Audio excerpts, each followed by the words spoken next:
Silakan Bu, dibuka surat Ar-Ra'd ayat 19 sampai 24. Sudah? Sudah ketemu?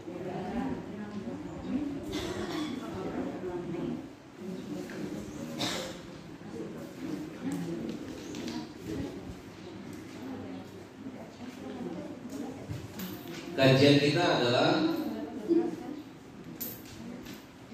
kriteria manusia yang masuk surga bareng-bareng bersama keluarga. Sudah ketemu? Sudah? Ibu sudah? Baik. Kalau sudah, mari kita baca bersama-sama. Ayo. A'udzu billahi minasy syaithanir rajim. Bismillahirrahmanirrahim. Alladzi, betul? Oke, itu surat 19-nya ya. Berarti 20, mulai dari 20-nya. Alladzina yufuna bi ahdillahi wa la yanquduna al-mitsaq. Walladzina yasiluna ma amara Allahu bihi ayyusal. Terus wa ayyusala rabbahum khafuna su'al hisab. Walladzina sabaru ibtigha'a rabbihim wa aqamus salata anfaqu mimma razaqnahum sirran wa 'alaniyatan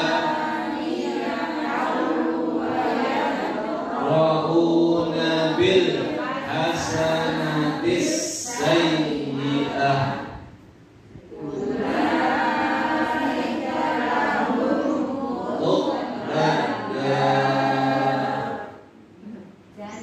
Jannatu 'adnin yadkhulunaha wa man abaihim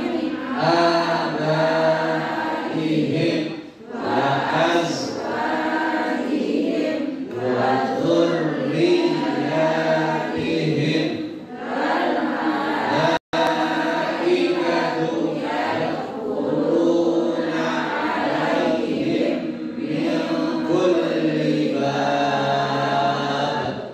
Salamun 'alaikum bima sabartum wa ni'mal badal. Baik. Ibu-ibu sekalian, kita mulai dari ayat terakhir yang kita baca tadi. Jannatu 'adnin yadkhulunaha wa man salaha min abaihim wa azwajihim wa dhurriyyatihim. Nanti mereka pada masuk surga. Surganya namanya surga Aden. Surga macam-macam ya Bu, tingkatannya juga rupa-rupa. Salah satu surga namanya surga Aden. Ini yang sering banyak kita jumpai dalam Al-Quran. Surga Aden salah satu cirinya adalah tajri min tahtihal anhar. Di bawahnya mengalir sungai-sungai. Subhanallah, nggak kebayang nih kayak gimana itu surganya ya. Coba Bu, surganya ada di mana? Surga di bawahnya mengalir sungai. Jadi surganya di atas air. Ayo, bingung kan? Apa di samping? Apa di bawah? Gitu. Ini surga tuh bawah sana ada sungai. Nah, wallahu a'lam bis. Ya. Iman kepada hal-hal begini adalah iman yang secara global, nggak boleh secara rinci. Iya, otak kita nggak sanggup untuk mengira-ngira, nggak sanggup. Kenapa? Karena otak kita, pikiran kita, mata kita, telinga kita hanya bisa mengekspresikan sesuatu yang sesudah kita ketahui, betul nggak? Bu, sekarang saya bilang sama ibu-ibu bahwa saya pernah ke sebuah taman yang luas, yang bagus, banyak bunga-bunga yang aneka warna. Ibu kebayang apa, Bu? Taman di mana ibu kebayangnya? Taman di mana ibu bilang? Taman bunga, biji panas, betul kan? Nah, kalau yang udah pernah ke kebun raya, itu kebun raya kayak gitu. Kalau yang sudah pernah ke sebuah taman yang indah, disebutin tuh taman-taman ini. Berarti pikiran kita hanya bisa mengekspresikan sesuatu yang sudah pernah kita lihat. Tapi apakah seperti itu surga Aden? Paham belum? Jadi berarti benar kata Nabi Muhammad SAW mengatakan surga itu adalah mala ainun ra'at wala udhunun sami'at wala ala khatari qalbil bashar. Surga itu adalah sesuatu yang tidak pernah mata melihat, belum pernah kita melihat. Jadi nggak bisa kita katakan begini-begini, nggak bisa, ya. Terus nggak pernah telinga mendengar, betul Bu? Bu, ibu pernah mendengar kalau di Belanda itu kalau lagi musim gugur bunga, itu jalanan banyak sekali dengan bunga-bunga yang berguguran. Ibu pernah dengar nggak? Pernah, walaupun belum pernah melihat, tapi pernah dengar gitu. Ini surga nggak pernah ibu pernah dengar gitu. Wala ala khatari qalbil bashar, belum pernah terlintas di dalam hati sedikit pun, belum pernah terlintas gitu. Kayak gini kali ya surga? Enggak pernah gitu. Enggak pernah terlintas sedikit pun, enggak pernah terlintas. Subhanallah. Paham Bu kira-kira Bu? Subhanallah. Yang jelas ini adalah motivasi buat siapa? Buat orang-orang beriman yang mereka beribadah, percaya, yakin kepada Allah dengan sebenar-benarnya. Betul Bu? Ibu yakin enggak? Yakin enggak? Ah, belum. Kalau itu belum yakin. Kalau yakin itu adalah yakin, masih yakin. Itu baru yang namanya hakun yakin. Jadi kita harus hakun yakin. Walaupun kita belum pernah mendengar, walaupun kita belum pernah melihat, walaupun belum pernah ada terlintas di hati kita. Seperti itu. Karena itu motivasi Bu. Bayangin Bu, orang Arab tinggalnya di padang pasir. Sehari-hari ngadepin panas, tandus, gersam, nggak ada pohon-pohonan. Dimotivasi, kalau kamu masuk surga, nanti di surga ada pohon-pohon yang rindang, buah-buahan yang menghampiri. Nggak kita ambil, menghampiri tuh buah-buahan Bu. Belum kamu bicara, udah datang tuh buah-buahan. Kira-kira termotivasi nggak Bu? Waduh, luar biasa. Sehari-hari ngadepin panas, ya, itu dibayangi dengan nanti di surga ada sungai-sungai yang banyak mengalir. Kira-kira termotivasi nggak? Wah, air aja susah di padang pasir, ini sungai yang banyak yang mengalir. Gue berenang deh, gue berendam, gue ngebak deh gitu. Udah kebayang tuh gitu. Paham Bu? Nah, seandainya Al-Quran pertama kali turun di Cianjur yang banyak pohon-pohon, yang banyak sungai-sungai, kira-kira cocok gak ayat itu? Nggak cocok kayak gitu. Jadi nggak cocok. Kenapa? Nggak tergugah orang Cianjur. Dah di DGAya. Coba kalau orang Cianjur dimotivasi oleh Allah, misalkan nanti orang Cianjur akan di surga dapat ikan peda yang rasanya 1000 kali nikmati di dunia. Kira-kira termotivasi nggak? Wah, luar biasa. Nah, kira-kira itulah tujuan Allah mengekspresikan bagaimana nikmatnya surga, bagaimana garamnya, panasnya api neraka. Itu supaya betul-betul kita termotivasi. Kira-kira gitu, Bu. Siapa yang masuk surga Aden itu? Jannatu adnin yadkhulunaha wa man salaha min abaihim. Masuk ke dalamnya siapa-siapa yang soleh. Siapa yang soleh itu? Min abaihim, dari bapak-bapak mereka. Masya Allah. Kalau sebut bapak-bapak berarti bapaknya bapak siapa? Kakek. Atasnya kakek? Buyut. Atasnya buyut? Cangga. Masya Allah. Iya. Atas cangga ada lagi? Apa? Apa? Walen.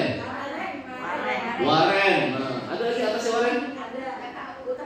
Utak-utak. Saya baru tahu nih, utak-utak. Nah, jadi cangga, waren, utak-utak. Habis utak-utak? Apa? Jantung siwur. Masya Allah. Hebat dia nih. Saya dapat ilmu dari Bunda ini. Cangga,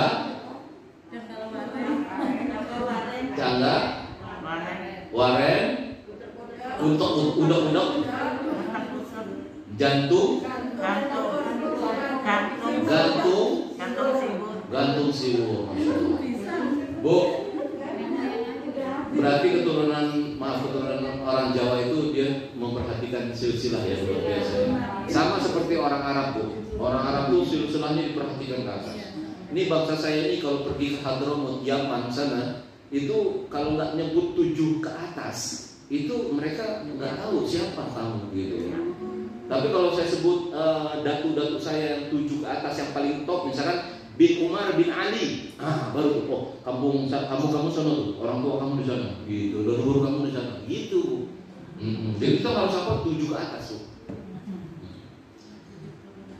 Itu 7 turunan ke atas ikut. Subhanallah. Wa azwajihim, dan istri-istri mereka. Ya, mohon maaf ya. Jangan ibu marah ya. Istri. Karena emang begitu, Bu, bahasanya, Bu. Ya harus diterima aja, Bu ya. Ya, mohon maaf sekali, Bu. Ini kalau bicara masalah istri itu langsung udah pelotot kayak saya. Kayak gimana gitu ya, Masya Allah. Bu, ini emang bahasanya begitu, istri. Karena tri bahasa Inggris apa? Tiga kan? Nah, kan kalau makanya nggak satu, kalau satu bahasa Inggris apa? Wah, masa iswan? Istri. Ya. Jadi istri. Kalau dia soleh. Terus apa? Anak-anak mereka, Masya Allah. Wa dzurriyyatihim, anak turunan mereka. Anak di bawah anak, cucu di bawah cucu, cicit di bawah cicit, cucu. Cuma ikan. Cuma cucu lah. Bu, apa Bu? Di bawah cicit Bu, ada nggak Bu? Bude. Loyal ke atas, di bawah cicit apa? Itu tusuk tuh. Asal dia itu soleh. Masya Allah, soleh. Kenapa? Oh iya. Itu termasuk anak, Bu. Nah, anak turunan itu. Anak turunan. Sebab dari istri-istri itu kan nanti turunnya lagi kan gitu, banyak lagi. Nah, baik. Ini ke ini saya. Mari Bu. Intinya soleh. Apa Bu? Soleh. Ini anak yang soleh. Salah artinya kadang-kadang. Soleh diartikan apa? Bener gitu ya. Ini anak yang soleh, ini anak yang baik. Apa baik itu soleh? Apa itu baik itu soleh? Nah ini ya harus ya. Ini anak saya anak baik, anak soleh. Kenapa? Nggak seperti anak-anak yang lain kelayakan kemana-mana keluyuran. Anak saya mah di rumah. Ngapain di rumah? Di kamar. Ngapain? Mending yang dilihat di HP-nya Quran, sejarah, cerita-cerita. Ini apa? TikTok. Nah, apa itu baik? Istri saya mah istri yang soleha. Kenapa? Oh baik. Ya kenapa? Nggak pernah keluyuran. Ya nggak pernah sama laki-laki. Ya, tapi nggak sholat. Tapi ngerokok, misalnya kayak gitu. Nah, itu soleha nggak itu? Kalau gitu soleh artinya apa? Oh, siapa yang tahu? Baik. Baik itu bahasa Arab khair. Nah, ayo. Baik apa bahasa Arab? Khair. Apa lagi? Toyib. Walaupun nggak toyib, kalau 3 lebaran nggak pulang-pulang ya. Ya, ayo. Apa lagi? Baik bahasa Arabnya? Hasan. Nah, Hasan tuh baik juga. Iya. Oh, masya Allah. Jangan diingat suaminya. Jadi terus apa? Zain. Oh, ada Zain. Itu baik juga tuh. Zain. Jayyid. Mumtaz, nah, itu baik. Jadi dalam bahasa Arab soleh itu tidak sama dengan baik artinya. Apa itu soleh? Bukan. Kalau sholat berkata sholat, shalla yusalli. Ini ada kata shod, lam dan ha. Soleh. Nah, begini Bu, kira-kira. Dalam bahasa Arab, sebuah pisau yang bisa menyembelih hewan dengan baik, maka pisau ini disebut dengan pisau yang soleh. Tajam. Ini anak yang soleh, ini anak yang tajam. Maksudnya Bu, maksudnya apa tuh? Pisau yang dengan mudah bisa menyembelih hewan itu disebut dengan pisau yang soleh. Maksudnya? Tajam. Nah, itu bu. Tuh, terus coba. Kembangkan. Jadi orang yang bisa memberikan manfaat pada orang lain. Iya, jadi dalam hal ini apa gunanya pisau kalau nggak bisa nyembelih buat motong? Berarti harus sesuai dengan fungsi diciptakannya, baru disebut soleh. Gitu. Jadi anak yang soleh adalah anak yang sesuai dengan fungsi dia diciptakan sebagai anak untuk apa? Betul Bu? Nah, jangan seperti anaknya Nabi Nuh. Walaupun anaknya Nabi, tapi dalam Al-Quran dikatakan apa? Innahu amalun ghairu soleh. Innahu amalun ghairu soleh. Dia itu anaknya Nuh, anak Nabi Nuh, namanya siapa? Kan'an. Iya, Kan'an, masya Allah ya. Kan'an itu anaknya Nabi Nuh. Istri Nabi Nuh, Bu Nuh aja langsung. Ibu susah banget nyebutnya, udah Bu Nuh, ya gampang aja. Kita bikin gampang ya Bu ya. Istri Nabi Adam, Bu Adam, Hawa. Kalau udah tahu sebutin Hawa gitu. Aduh. Iya. Kalau nggak tahu boleh Bu apa gitu ya. Kalau udah tahu Hawa, istrinya Nabi Adam, Hawa Bu Adam. Oh, oke Bu. Ketika anaknya Nabi Nuh nggak bisa melakukan satu perbuatan yang sesuai dengan fungsinya dia sebagai anak, dikatakan innahu amalun ghairu saleh. Berarti saleh itu sesuai dengan fungsi dia diciptakan. Sebagai manusia dia diciptakan untuk apa? Manusia yang saleh berarti manusia yang sesuai dengan fungsi dia diciptakan sebagai manusia untuk apa? Ayo, satu, beribadah kepada Allah. Wa ma khalaqul jinna wal insa illa liya'budun. Masya Allah, pintar ibu-ibu. Selain ibadah, fungsi manusia diciptakan untuk apa? Berdakwah, untuk melakukan amar ma'ruf nahi mungkar. Itu manusia-manusia yang soleh. Gitu.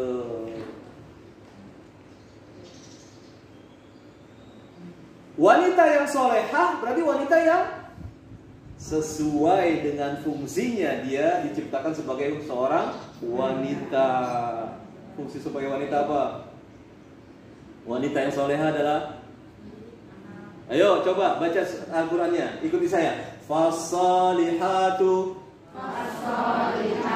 qanitatun hafizatun lil ghaibi bima hafizallah. Wanita soleha itu kata Allah adalah mereka-mereka yang qanitatun, yang taat kepada Allah, taat kepada Rasulullah, taat kepada suami kalau dia punya suami, atau walinya kalau dia tidak punya suami, kepada walinya. Paham Bu? Apalagi mereka-mereka yang bisa menjaga diri dan kehormatannya, itulah wanita yang soleha. Istri saya mau orang baik, kenapa? Masya Allah dia lah mana-mana gitu ya. Nggak seperti wanita-wanita yang lain, merumpi dan sebagainya. Iya, tapi nggak ibadah kepada Allah, nggak taat kepada Rasulullah, keluar rumah nggak pakai jilbab, buka aurat, you can see my aurat. Kan pakaian you can see kan? You can see, pakaian you can see. You can see, kamu dapat melihat. Melihat aurat saya, nauzubillah. Apakah itu salehah? Nah, itulah intinya, mereka-mereka yang saleh, yang berbuat sesuai dengan fungsinya sebagai manusia, maka dia masuk surga, bahkan surganya bareng. Nah, dalam ayat yang kita baca tadi ada 9 kriteria manusia masuk surga bareng-bareng, berjamaah. Ada 9 Bu dalam ayat di surat Ar-Ra'd, surat 13, mulai dari ayat 20 sampai 24. Yang pertama, alladzina yufuna bi ahdillah, mereka yang memenuhi janjinya kepada Allah.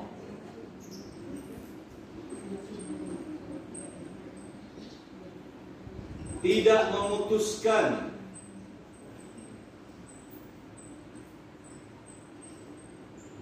perjanjian. Siap-siap spidolnya. Ada lagi nggak? Dilaci kayaknya Pak Ustaz. Oh, dilaci. Sebelah sana Pak Ustaz.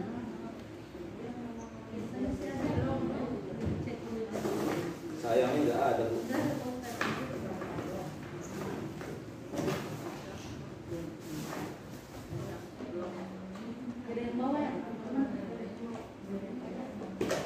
Nggak ada nih Bu.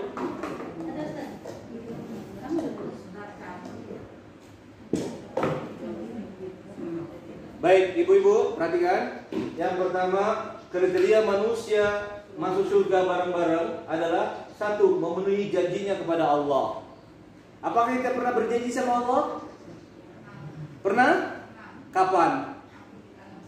Masya Allah ibu-ibu, betul sekali, dalam surat 7 ayat 172. Nah, jadi perjanjian manusia ketika ruhnya akan dimasukkan ke dalam jasad ibu yang lagi hamil. Insya Allah ibu-ibu pernah hamil ya.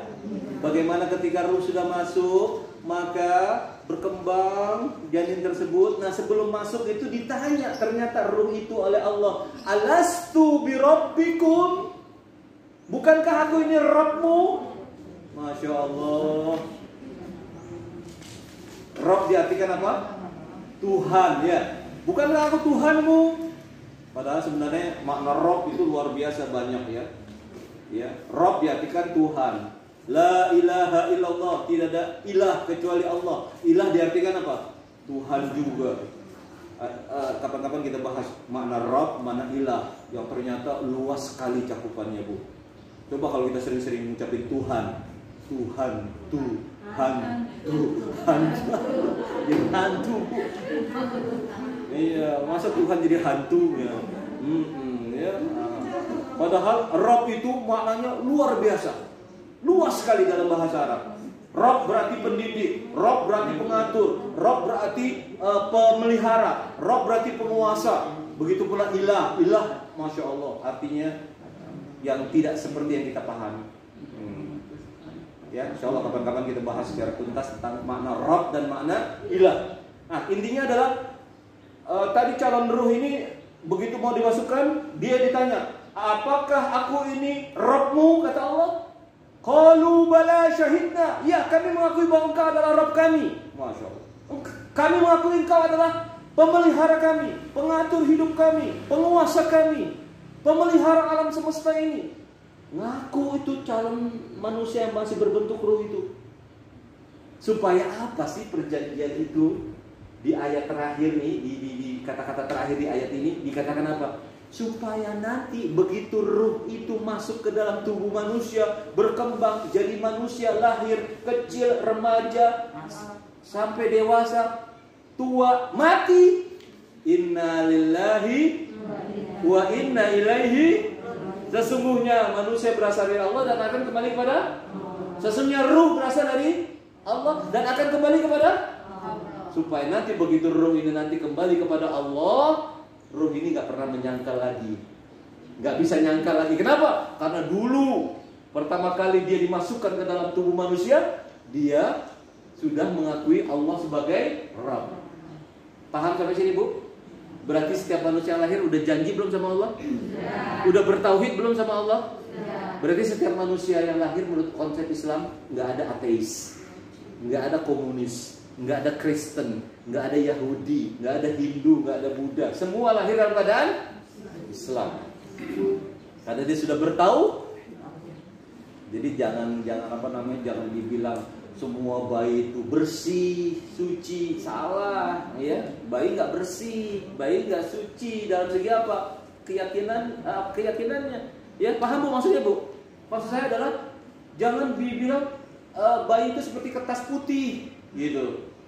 Enggak, Islam nggak bilang gitu. Bayi lahir itu sudah ada coraknya. Apa coraknya? Muslim. Dia bertauhid kepada Allah.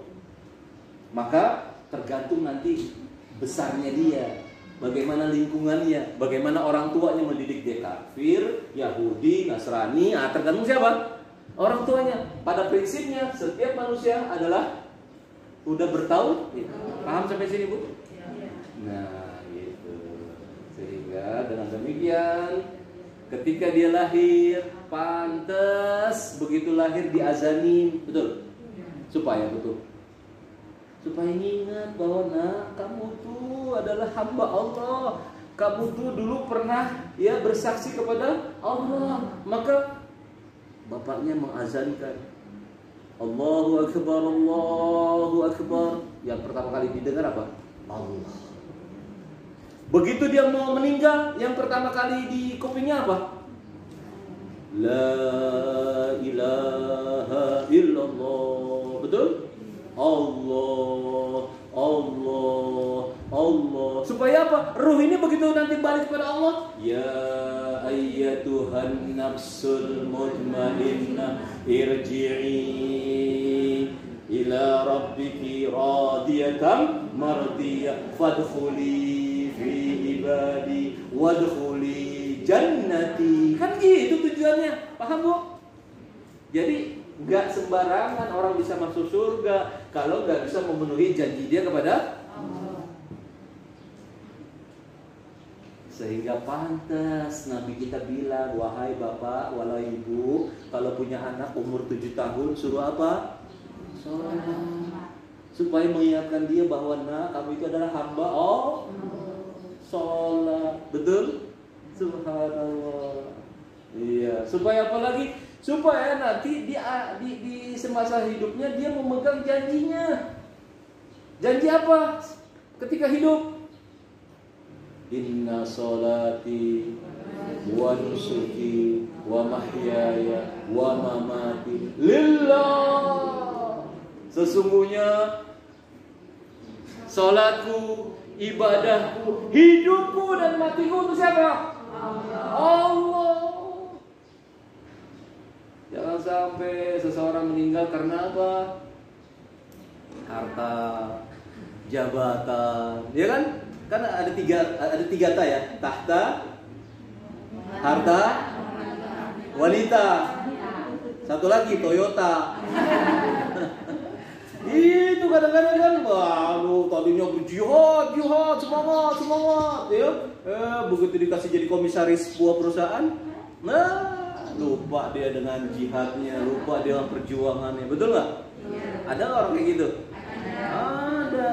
Itu nggak inna sholati lagi tuh, langsung inna Suzuki wa Kawasaki wa Mitsubishi. Udah menyimpang itu ya, makanya jangan memutuskan perjanjian, baik perjanjian kepada Allah maupun perjanjian kepada sesama manusia. Tolong ya, jangan sampai putus. Maka diwanti-wanti kita ya untuk wala tamutunna illa wa antum muslim. Jangan sekali-kali kamu mati kecuali kamu mati dalam keadaan apa? Islam, berserah diri kepada Allah. Jangan mati dalam keadaan kafir. Nauzubillah, summa nauzubillah. Jangan pula memutuskan perjanjian kepada sesama manusia. Nanti ayatnya kita bahas di belakang sini, ya. Kenapa? Karena jangan pernah seseorang memutuskan hubungan kepada sesama manusia. Dilaknat, dikutuk orang-orang seperti itu. Betul nggak? Ya Allah. Udah bagus-bagus rumah tangga, cerai. Udah gitu cerainya nggak pakai sebab, ya. Cerainya karena sesuatu, ya. Banyak kan sesuatunya itu kan orang ketiga, betul. Harta, tahta, jabatan, ya. Bisa nggak orang pindah agama gara-gara itu? Bisa nggak? Bisa kan? Nah, nauzubillah, semua nauzubillah min zalik. Jangan. Paham nggak ibu-ibu?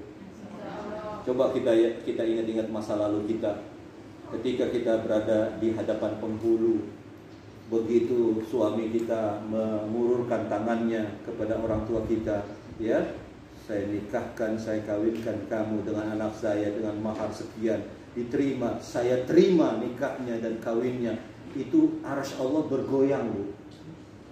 Ketika seorang lagi mengatakan saya terima nikahnya dan kawinnya, arsy Allah itu bergoyang, berguncang. Karena apa? Dia menyebut nama Allah.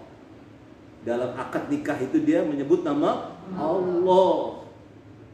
Yang harus dia betul-betul perhatikan.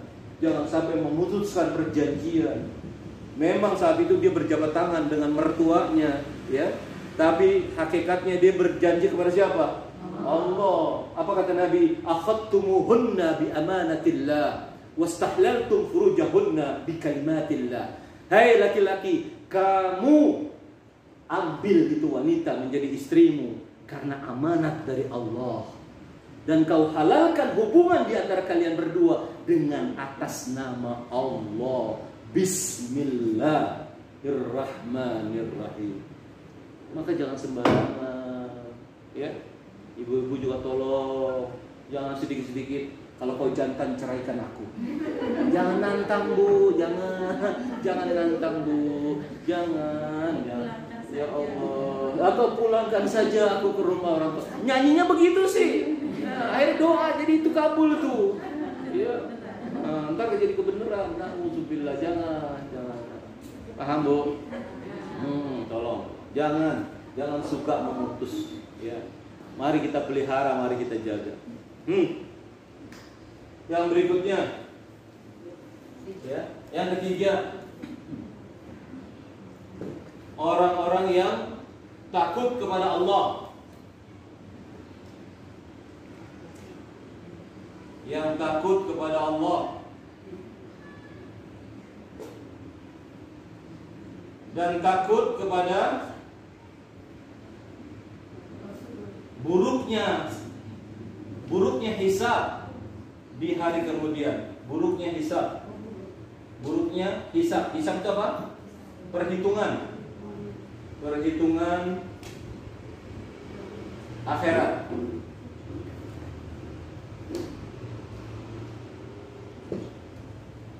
Perhitungan akhirat.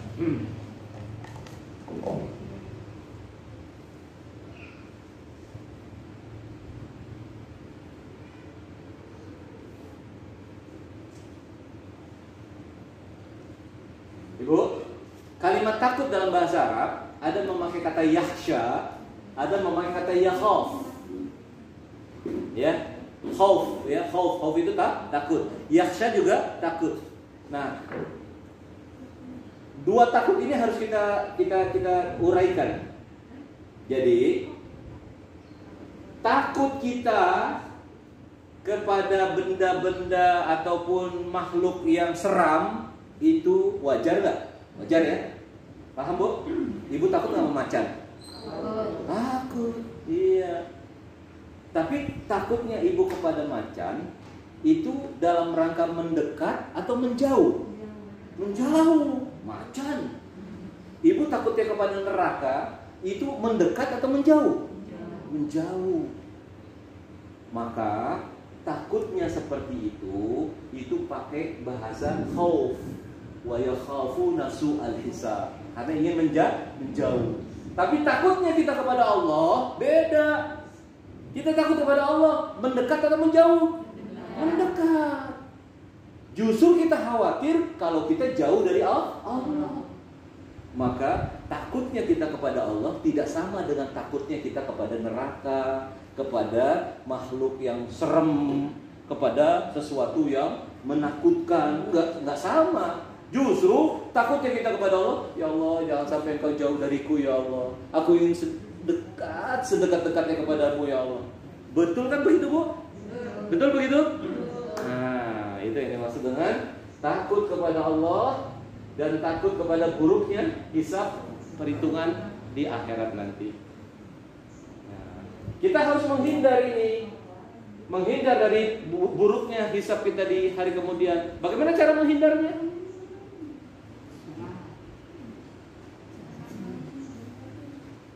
Kata Nabi SAW ada dua.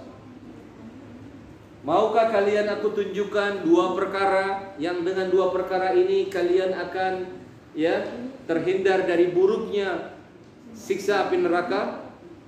Mau gak? Mau gak Bu?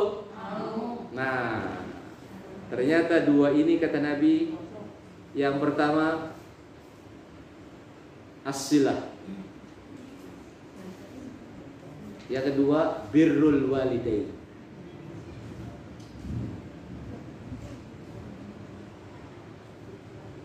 As-silah, mana as-silah? As-silah, kita baca ayat berikutnya. Alladzina yasiluna ma amara Allahu bihi ayyusala.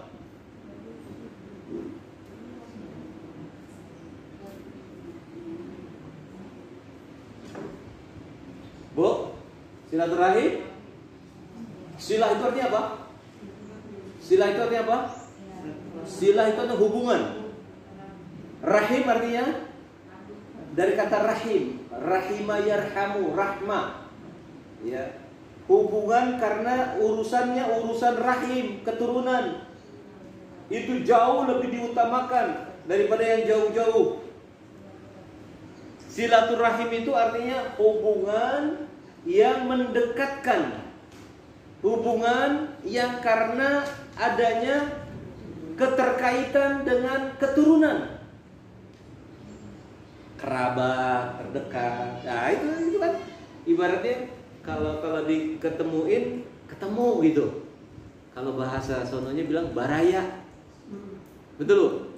Ada kaitannya antara satu sama lain. Nah itu yang harus diapain Bu? Harus disambung. Ketika kita menyambung silaturahim, subhanallah, maka kata Nabi salah satu cara kita untuk memperingan perhitungan di hari kemudian. Orang yang rajin silaturahim itu insya Allah dia bisa terhindar dari buruknya akhirat. Subhanallah. Paham Bu? Suka silaturahim? Bu, ini bentuk silaturahim nggak? Subhanallah. Udah lama nggak ketemu, akhirnya ketemu walaupun mungkin berjarak salamannya, nggak apa-apa. Yang penting hati kita terkait satu sama lain. Kata Nabi, dosa-dosa berguguran. Luar biasa. Mungkin dulu pernah kita mengucapkan kata-kata atau sesuatu yang gak berkenan di hati dia. Begitu ketemu, apa kabar? Gugur daripada dosa-dosa itu. Subhanallah. Tapi utang tetap ya. Iya, sebelum dibayar ya, sebelum diredoi, atau kalau nggak minta redonya begitu ya. Jangan begitu silaturahim, impas. Iya, itu kalau itu harus diapain? Harus diikhlaskan atau dimaafkan. Nah, gitu ya, Bu. Subhanallah, ibu-ibu, kita udah sama-sama tahu makna daripada silaturahim. Pertama tadi adalah menggugurkan dosa. Apalagi yang kedua? Menambah, diperluas apanya? Rizkinya.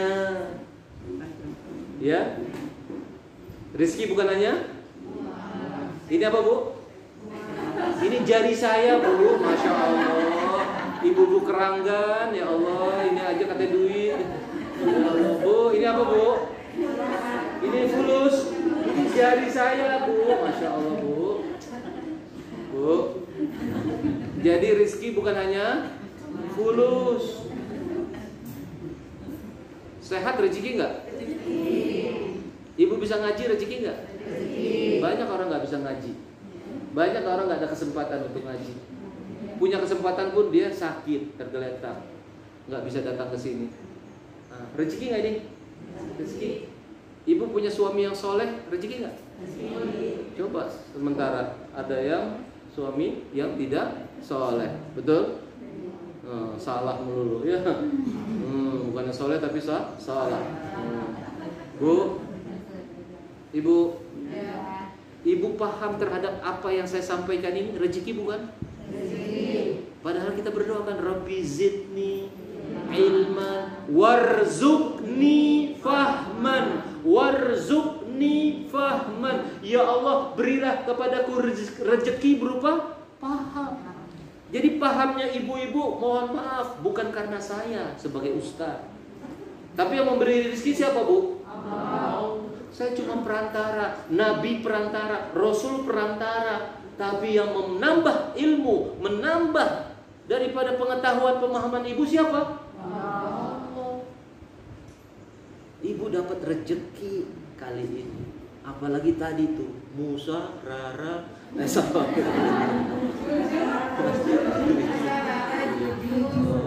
gitu ya, Rosa, Zul. Itu ilmu yang didapatin di kampus tuh, Bu. Tuh, subhanallah. Rezeki bukan? Rezeki. Di antara sekian banyak ibu-ibu yang hadir di sini, apa semuanya dapat rezeki? Mudah-mudahan dapat semua ya. Mudah-mudahan dapat semua. Tapi mungkin dalam satu ta'lim ada di pojok ibu-ibu yang paham nggak dia? Nggak paham begitu tadi. Apa sih tadi? Gue tidur tadi ngantuk. Apa siapa? Begadang semalam nonton film India. Ya, gara-gara nonton film India. Iya, akhirnya ngaji ngantuk. Dapat rezeki nggak? Wah, paling pahalanya doang ya. Gitu loh. Jadi beruntung ibu yang dapat rezeki berupa apa? Bu, hidup ini punya masalah nggak? Setiap orang punya masalah nggak? Betul?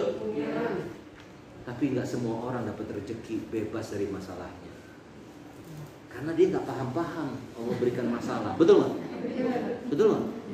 Padahal masalah itu adalah upaya Allah untuk memberikan rezeki supaya dia paham. Oh, masalah begini, cara menyelesaikannya begini. Kalau begini. Udah pengalaman saya. Kenapa? Karena dulu juga begitu. Nah, rezeki itu namanya. Banyak orang dapat masalah tapi nggak bisa keluar dari masalahnya. Ada nggak kayak gitu? Ada kan? Iya. Masya Allah. Ya.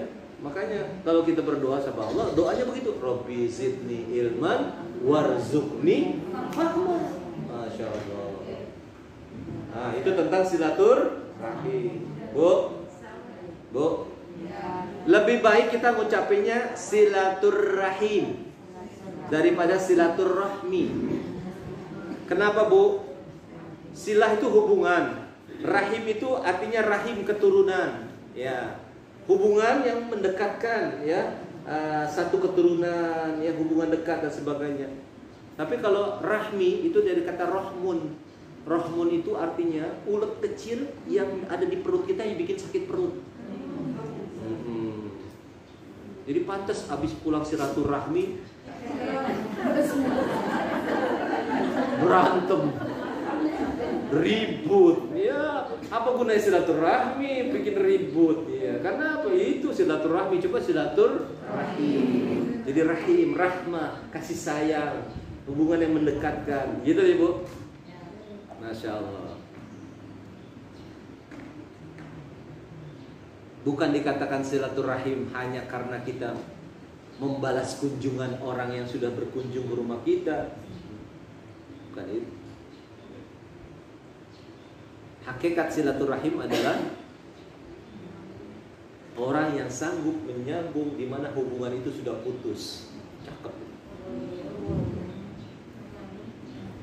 Kata Nabi, ada 3 posisi seseorang itu nanti di surganya kelasnya VIP. Di antaranya sil man qata'ak, orang yang bisa menyambung hubungan yang orang lain udah bilang putus. Subhanallah. Ya, orang lain saudaranya gara-gara tanah sepetak 2 petak ribut, betul? Gara-gara fulus, ya, 1 juta 2 juta, adik kakak berantem, betul? Sampai bilang apa? You and me and. Coba. Begitu dikatakan you and me and, kita datang ke rumahnya dengan muka manis, assalamualaikum. Subhanallah. Ini orang yang kata Nabi akan mendapatkan posisi kedudukan di surga yang VIP. Walaupun dia nggak dapat muka, walaupun nggak dapat salam, walaupun nggak disuruh masuk, tapi dia sudah mau menyambung kembali hubungan yang tadinya sudah putus. Ini hakikat silaturahim. Kalau sekedar Pomina udah ke rumah kita kesana yuk, silaturahim yuk, ke rumah dia yuk. Itu mah biasa. Menyambung hubungan yang sudah pernah ditempuh atau kita membalas kunjungan, itu mah biasa. Tapi yang sebenarnya adalah bagaimana kita menyambung hubungan yang tadinya putus, yang tadi jauh jadi, yang hubungannya kaku jadi cair. Itu silaturahim. Susah ibu ya? Jangan bilang susah. Insya Allah mudah. Kalau ibu belum apa-apa udah bilang susah, ya susah akhiratnya. Tapi coba ibu bilang mudah. Takut nggak dibuat pintu, nggak apa-apa ya. Allah Maha tahu. Yang penting kita ingin menyambung silaturahim. Nah gitu. Ada 2 yang bisa meringankan, 1 silaturahim, yang kedua kata Nabi birrul walidain. Birrul walidain. Ibu pernah dengar kata birrul walidain artinya apa? Berbakti, berbuat baik kepada orang tua. Masya Allah. Birrul walidain, berbakti kepada kedua orang tua. Bu, ada yang tahu kata albirru itu asalnya kata dari apa, Bu? Albirru itu dulunya dipakai sebagai kata-kata albar. Albar itu dataran yang luas, yang nggak bertepi. Dataran yang luas. Ibu pernah melihat film misalkan padang pasir yang luas, terus orang berjalan ke sananya. Disangka di situ ujung, begitu sampai ujung, ada lagi nggak? Luas lagi depan. Ada lagi luas lagi. Itu dataran yang luas yang nggak bertepi itu dalam bahasa Arab disebut albar. Artinya berbuat baik kepada orang tua jangan bertepi. Jangan biasa aja. Jangan sekedarnya. Jangan ala kadarnya doang. Gak boleh. Berbuat baik kepada orang tua adalah berbuat baik yang tanpa perhitungan, tanpa bertepi. Sebagaimana orang tua dulu sama kita, pernah mikir nggak? Pernah perhitungan nggak? Ada nggak ibu-ibu yang lagi nyusuin anaknya udah berkali-kali terus bilang, Tom, lu udah 5 kali hari ini, udah cukup, nggak ada lagi, cukup, kamu sini aja ya, besok lagi. Kira-kira ada nggak ibu? Ada, ngantuk, sambil merem, disusuin anaknya, betul nggak? Coba, lagi makan, tetap aja disuapin anaknya juga, ya disusuin anaknya juga, dia lagi makan. Coba bayangin.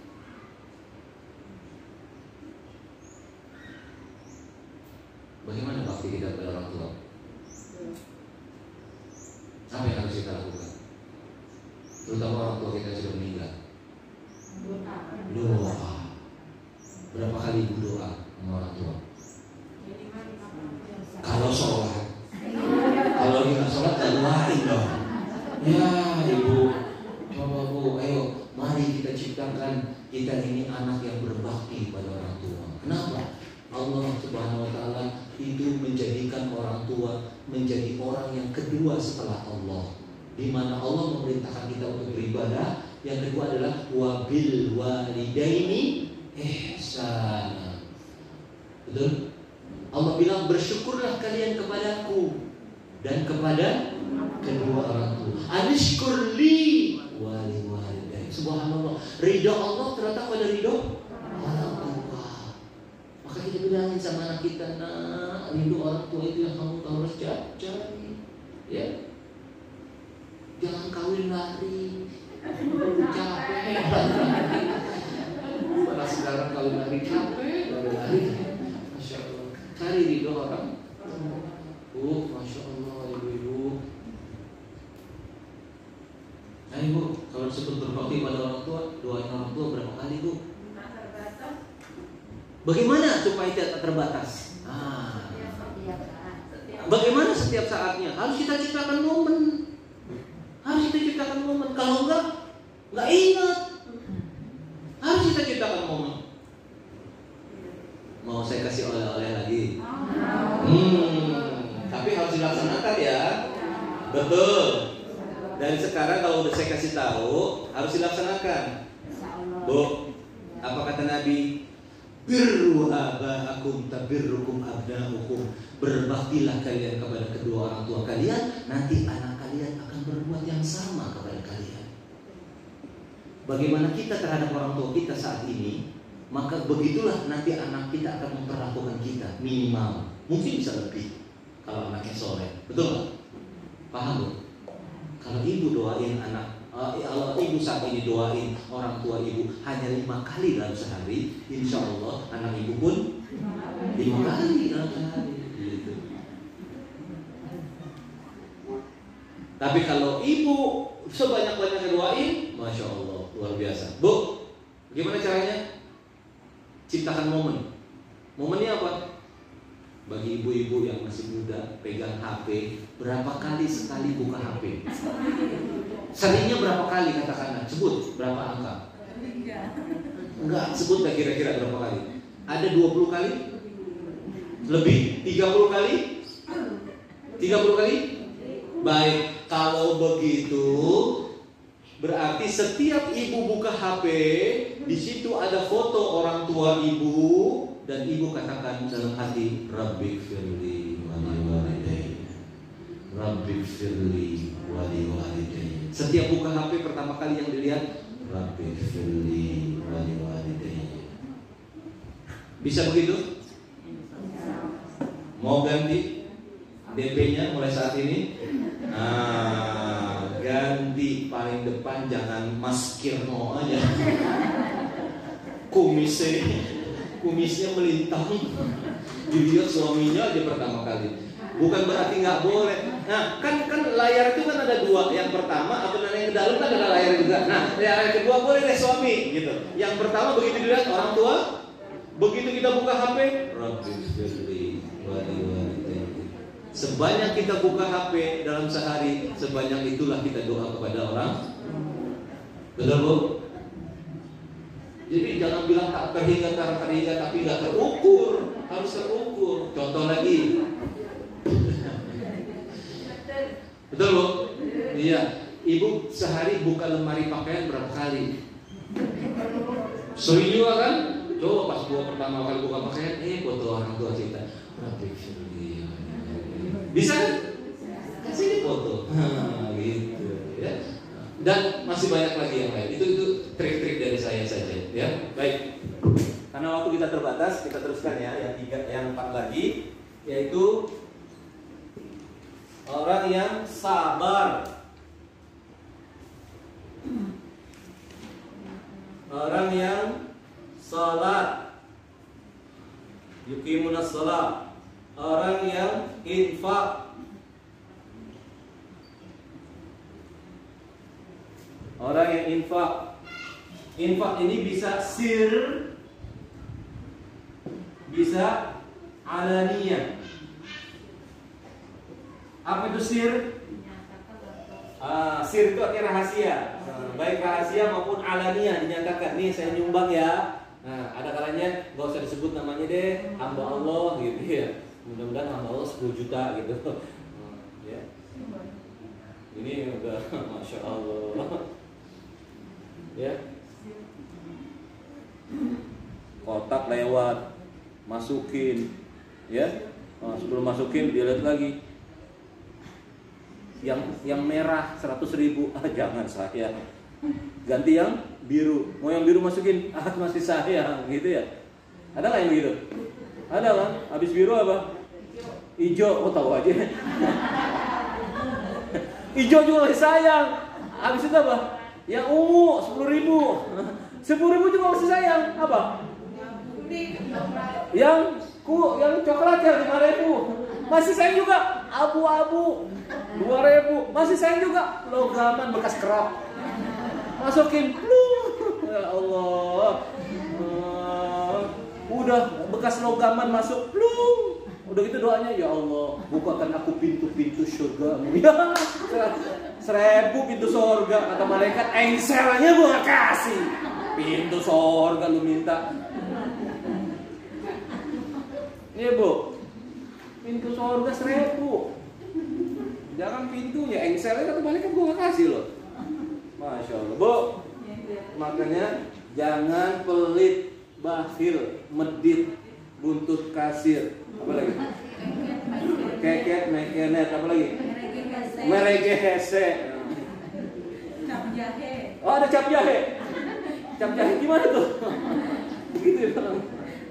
Masya Allah. Tuh jangan pelit Bu. Bu. Berapa menit lagi sih kira-kira?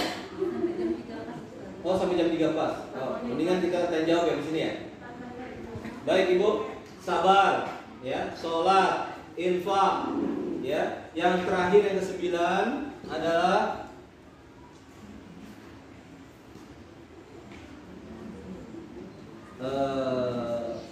yang rauna, menutupi atau mengiringi, yang lebih tepat mengiringi. Yang 9 kita tulis di sini Bu ya, biar jelas. Mengiringi perbuatan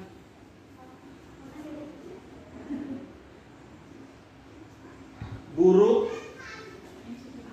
dengan kebaikan. Gitu Bu. Jadi artinya orang yang bisa masuk surga bareng-bareng bersama keluarga, kalau dia salah, kalau dia dosa, ya, itu nggak dibiarin tuh dosanya, tapi dia mencoba untuk mengiringi perbuatan dosanya itu dengan berbagai kebaikan. Kata Allah dalam Al-Quran, Innal hasanat yuzhibnas sayyi'at. Sungguh kebaikan-kebaikan itu akan menutup daripada keburukan-keburukan. Gitu Bu. Jadi kalau seseorang merasa pernah berbuat salah, berbuat dosa, nah iringi perbuatan dosanya itu dengan apa? Banyak melakukan amal soleh, begitu Bu. Ya, nah, sehingga dengan demikian demikian, insya Allah keburukan-keburukan yang di masa lalu akan tertutupi. Betul Bu? Kita ibadah kadang-kadang suka malas, kadang-kadang nggak khusyuk, ya. Maka iringi perbuatan sholat yang wajib kita dengan apa? Sunnah-sunnah. Puasa kita jangan yang Ramadan saja, sunnah-sunnah pun dikerjakan. Sunnah puasa Senin dan Kamis, 3 hari di dalam bulan Islam. Besok tanggal 13 ya. Besok 13 daripada bulan Muharram. 13, 14, 15 Ahad, Senin, Selasa. 3 hari kita berpuasa, itu luar biasa Bu, ya. Pahalanya besar, ya, yang nggak pernah ditinggalkan oleh Nabi, apalagi di bulan Muharram. Nabi SAW bersabda apa Bu? Afdalus siyam ba'da syahri Ramadan as-siyam fi syahrillahil Muharram.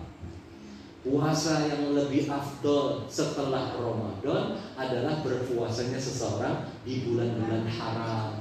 Termasuk ini adalah bulan Muharram. Afdal.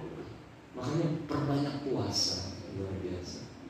Apalagi kalau ibu-ibu yang sudah terbiasa puasa Daud, bagus banget tuh. Hari ini puasa, besok, nah, ya kan begitu kan? Bagus gak tuh? Bagus, asal jangan sholat Daud. Hari ini sholat, besok enggak ada itu. Enggak ada sholat Daud, yang ada puasa Daud. Paham Bu? Insya Allah. Sampai sini ada yang mau bertanya? Silakan Ibu MC. Ibu-ibu ada, ini nggak mau deh. Oke, ini jauh sih ya. Suaranya yang kenceng aja deh. Ustaz mau tanya nih tentang piara kucing Pak Ustaz. Kalau umpamanya di kucingnya disteril dosa nggak? Kucingnya di Soalnya steril. rumah dekat jalan banyak kucing.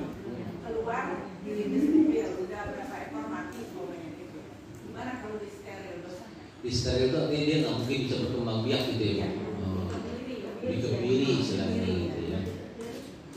Nah, kalau kita lihat manusia Ibu ya, manusia itu kan kalau dia melakukan perbuatan seperti itu tanpa sebab, tanpa daripada saran dokter, maka hal itu nggak boleh, gitu kan? Nggak boleh kenapa? Ya karena nggak ada sebab gitu.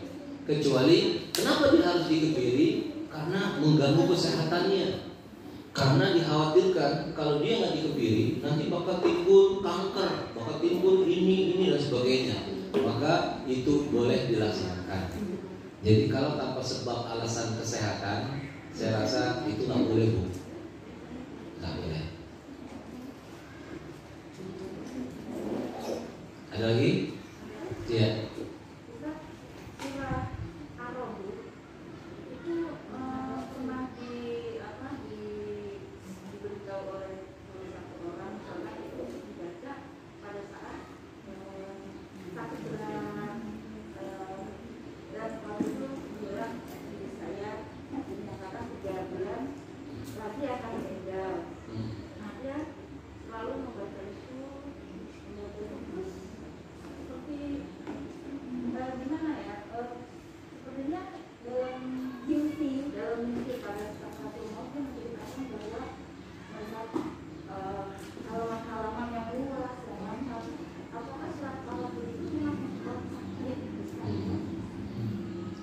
Iya Bu, ada keterangan hadis mengatakan bahwa surat Ar-Ra'd itu bagus dibaca ketika seseorang ya lagi naza. Naza itu lagi sakratul maut. Iya, karena di situ ada satu ayat di dalam surat Ar-Ra'd yang di situ dikatakan seandainya Allah Subhanahu Wa Taala mengangkat daripada orang tersebut, itu ditutup daripada amalnya dan dinaikkan amalnya ke hadirat Allah Subhanahu Wa Taala, dihapus daripada kesalahan-kesalahannya. Ya. Itu ada ayat yang kayak gitu. Jadi kita sesuai dengan sunnah, ya maka ada keterangan bahwa orang kalau baca surat Ar-Ra'd itu dibacakan ketika orang lagi sakit berat, Misalkan mau sakaratul maut dibacakan surat Ar-Ra'd. Pak Ustaz, orang sering baca Yasin kan gitu. Ya Yasin memang surat populer di Indonesia ya. Apa aja baca Yasin. Nah, itu memang populer banget ya. Jadi namun ada satu keterangan yang menyatakan seperti itu, bacanya surat Ar-Ra'd.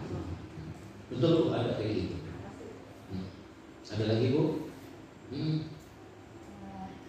Seseorang yang telah meninggal tapi tidak cepat-cepat dikuburkan dan harus menunggu apakah rohnya itu langsung diterima Allah di alam barzakh atau dia masih menunggu aja di saat jenazahnya itu. Betul. Apakah dengan menunggunya itu sampai belum dikubur itu rohnya belum sampai ke hadapan Allah Subhanahu wa taala? Begitu. Nah, kalau orang sudah meninggal, maka ruhnya ini langsung menghadap Allah. Iya. Bukan karena karena ditunggu, berarti belum sampai di hadapan Allah. Enggak, ya. Jadi itu nanti ada prosesnya, ya. Hadisnya panjang tuh. Kalau orang soleh, orang baik-baik itu diangkatnya itu dalam keadaan baik-baik, terus diantar beberapa malaikat sampai ke hadirat Allah SWT. Aromanya wangi, semua orang wangi apa nih? Itu si fulan meninggal, sampai begitu. Beda dengan orang yang jahat, yang jasadnya itu ditarik dengan keras sampai istilahnya orang pada menjauh, bau, busuk dan sebagainya. Itu langsung ke hadirat Allah. Adapun ketika dia ditanya oleh malaikat Munkar Nakir, itu ketika dia sudah dikubur dan 7 langkah daripada pengantar itu pulang, itu ditanya. Itu masalah ditanyanya itu nanti begitu. Tapi kalau sampainya sudah sampai itu kepada Allah. Bukan gara-gara mayat ditahan terus prosesnya ruhnya ini belum nyampe ke sana, enggak, gitu ya. Terus nyampainya itu kemana? Nah, itu yang disebut dengan satu tempat, satu posisi, kondisi orang-orang baik, ruhnya itu berada di sebuah tempat yang namanya Illiyin. Di mana Bu? Illiyin. Kenapa Bu? Surga itu kan sudah ada. Tapi kan surga itu ya nggak bakal dimasuki kecuali nanti setelah melalui beberapa fase sebelum masuk surga. Paham Bu? Alamnya di mana? Wallahu a'lam. Jadi dalam hal ini ya ini kajiannya tinggi banget sih Bu. Masya Allah ya, luar biasa. Iya. Jadi ketika kita baca tadi ya ayyatuhan nafsul mutmainnah irji'i ila rabbiki radiyatan fadkhuli fi ibadi. Ya gitu Bu. Jadi fadkhuli fi ibadi, masuklah kalian ke dalam kelompok hamba-hambaku. Wah, jadi dikumpulin tuh roh yang baik kumpul sama orang-orang yang baik. Roh-roh jahat, kafir, syirik, musyrik, itu pada posisi yang lain. Begitu ya Bu. Setelah itu nanti kan bumi ini hancur, kiamat diperhitungkan, fadkhuli jannati, bagi orang-orang yang sebelah kanan ini akan masuk surga, yang berada sebelah kiri akan masuk neraka. Nah, kira-kira begitu Bu. Pak Ustaz kayak pernah ke surga aja. Iya, saya cuma baca doang Bu. Keterangannya Bu ya. Seperti itu. Ada lagi? Ya. Oke, yang penting paham ya Bu ya. Yang penting paham, ini insya Allah jelas Bu. Nah, berarti 9 kriteria inilah yang harus ada pada diri seseorang kalau ingin masuk surga bareng-bareng. Memenuhi janjinya kepada Allah, tidak memutuskan perjanjian, takut kepada Allah, takut kepada buruknya hisab perhitungan, silaturahim, sabar, salat, infak, dan mengiringi perbuatan buruk dengan kebaikan. Kira-kira udah berapa persen Bu ada pada diri kita? 100%? Ayo kira-kira berapa persen? Nah, ayo kita menghisap diri kita sendiri, kita sesuaikan berapa persen nih. Kalau baru 70%, ayo tambahin terus. Mudah-mudahan semuanya ada pada diri kita. Amin. Ya Rabbal Alamin. Demikian yang bisa disampaikan. Semoga Allah memberikan pemahaman kepada kita, memberikan memberikan rezeki berupa pemahaman kepada kita. Dan setelah paham, yang lebih penting adalah amalkan. Siapa-siapa yang beriman dan beramal soleh, maka Allah akan masukkan dia ke dalam syurga. Mari ibu-ibu kita akhiri